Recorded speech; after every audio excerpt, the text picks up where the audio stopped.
Ok, on va rentrer dans un sujet que trop peu de gens comprennent vraiment. Et pourtant, si tu fais de l'achat-revente sur Amazon, de l'arbitrage ou du wholesale, c'est le nerf de la guerre. Si tu n'as pas la buy box, tu peux avoir les meilleurs produits, tu ne les vendras jamais. Et dans cette vidéo, je vais t'expliquer exactement comment elle fonctionne, comment l'obtenir et comment la garder. Je vais t'expliquer ce que font les bons vendeurs, ce que font les mauvais vendeurs et comment Amazon pense. Mais avant de commencer, si tu veux vraiment te former sérieusement à l'arbitrage Amazon, sans pub, sans site, sans stock compliqué, j'ai mis à disposition une formation gratuite. Tu as le lien juste en dessous de cette vidéo, tu peux t'y inscrire dès maintenant et y accéder tout de suite. Maintenant, on attaque, let's go. Premièrement, c'est quoi la buy box? Beaucoup de gens parlent de la buy box, mais sans même la définir clairement. Alors, on va poser les bases. Quand tu vas sur une fiche produit Amazon, tu vois à droite le bouton jaune « Ajouter ou panier » ou bien « Acheter maintenant ». Ce bouton-là ne t'envoie pas vers un vendeur en particulier. Il envoie la vente à celui qu'Amazon a sélectionné comme meilleur vendeur à ce moment précis. C'est ça la buy box. Ce que beaucoup de débutants ignorent, c'est qu'il peut y avoir des dizaines de vendeurs sur une même fiche produit. Mais une seule personne à la fois à la buy box. Et si tu n'as pas la buy box, tu es invisible pour 90% des acheteurs. Pourquoi? Parce que 90% des clients cliquent sans réfléchir sur le bouton jaune. Ils ne voient pas obtenir plus d'options en bas pour voir qui d'autre vend le produit. Donc, la buy box, c'est ta visibilité, ton autorisation à vendre, ta vitrine. Sans elle, tu es dans l'ombre. Avec elle, tu es en première ligne. Le deuxième point pour comprendre la buy box, c'est que Amazon fonctionne comme une place de marché rationnelle. Amazon est obsédé par l'expérience client. Son objectif n'est pas de te faire plaisir à toi, le vendeur, mais de garantir au client le meilleur prix, le meilleur service, la meilleure livraison, le moins de problèmes possible. Donc, si tu veux la buy box, tu dois cocher ces cases-là. Et pour ça, Amazon utilise un algorithme ultra puissant qui tourne toutes les 15 à 30 minutes pour évaluer en temps réel qui est le plus méritant pour chaque fiche produit. Le troisième critère à prendre en compte, c'est les critères concrets qui déterminent la buy box. Je vais te les donner dans l'ordre d'impact en mode terrain plus stratégique. Le premier point, c'est le prix final total. C'est le facteur le plus visible. Le prix du produit plus les frais de port est égal prix payé par le client. Mais attention, Amazon ne choisit pas toujours le prix le plus bas brut. Il choisit le meilleur compromis prix plus fiabilité. Un vendeur FBA à 15,99 € peut battre un FBM à 14,99 €. Donc, un petit conseil, ne cherche pas à descendre à tout prix.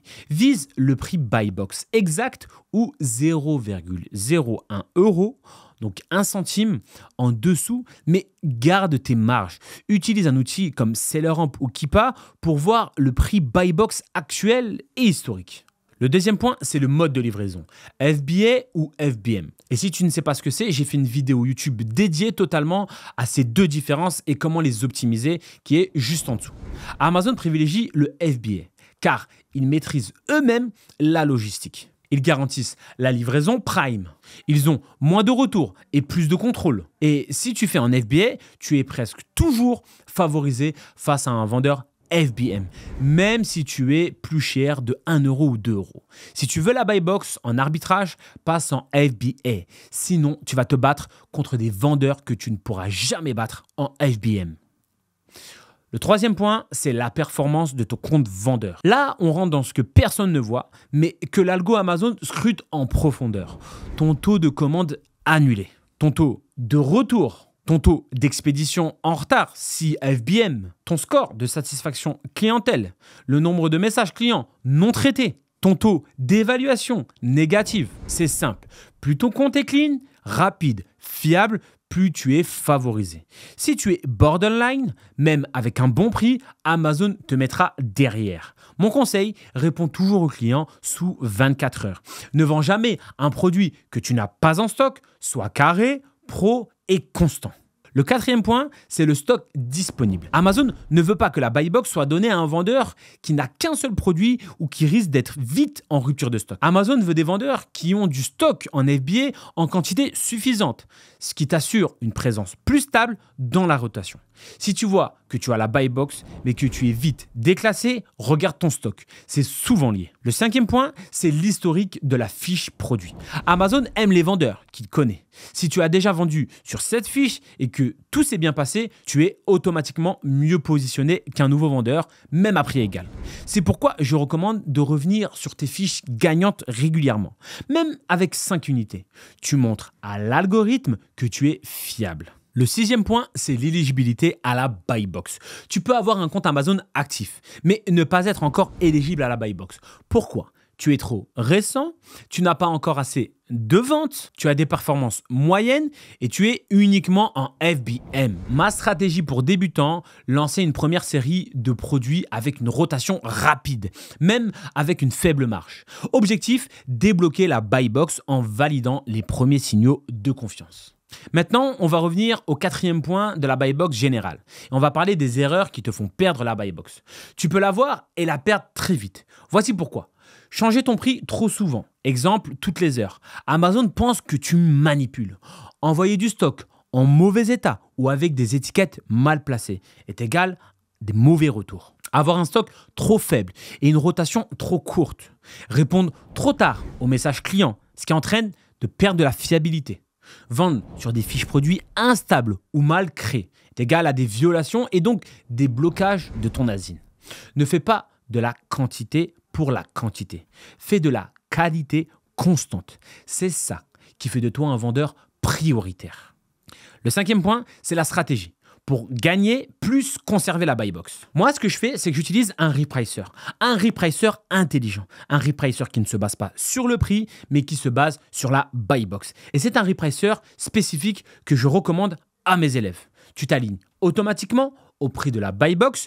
Tu définis ton prix minimum pour jamais casser ta marge. Tu envoies du stock régulièrement sur les mêmes asines, même 5 ou 10 unités pour marquer le terrain.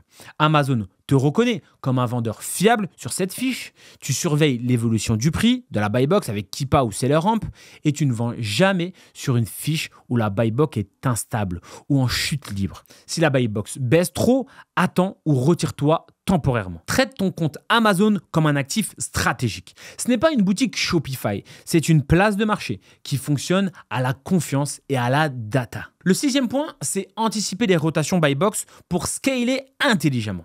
La buy box n'est pas fixe, elle tourne entre les vendeurs, surtout sur les fiches à forte demande. Ce que beaucoup de débutants ne comprennent pas, c'est que ce n'est pas parce que tu n'as pas la buy box à midi que tu ne l'auras pas à 17h. Amazon fait tourner la buy box selon le volume de stock disponible, le niveau de performance, le moment de la journée, donc le trafic, la logique d'équité sur les grosses asines. Donc là, la stratégie, ce n'est pas juste de l'avoir, c'est de l'avoir le plus longtemps possible dans la journée. Et si tu es en FBA, avec un bon prix, plus du bon stock, plus un bon historique, tu vas être favorisé sur les heures de pointe, le soir et le week-end.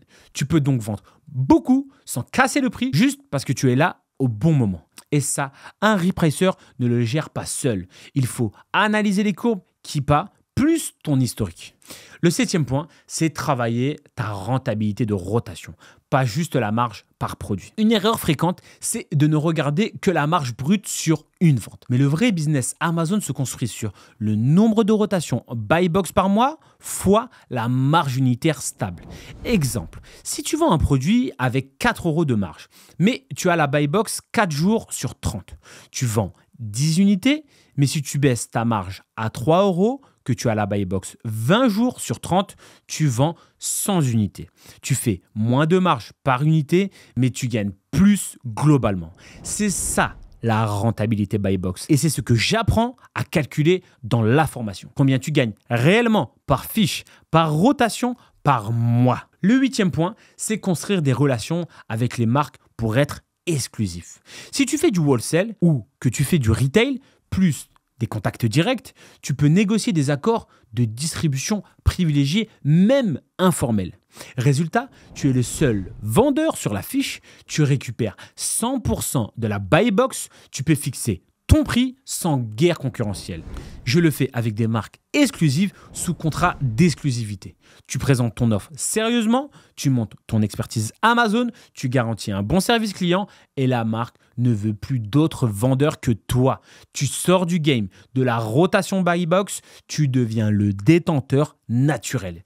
Et même sans exclusivité officielle, si la marque te livre plus vite et mieux que les autres, tu gagnes mécaniquement en buy box. Le 9e point, c'est nettoyer tes fiches pour renforcer ta position. Quand tu es sur une fiche avec plusieurs vendeurs, il y a souvent des erreurs dans le titre, les images, les bullet points.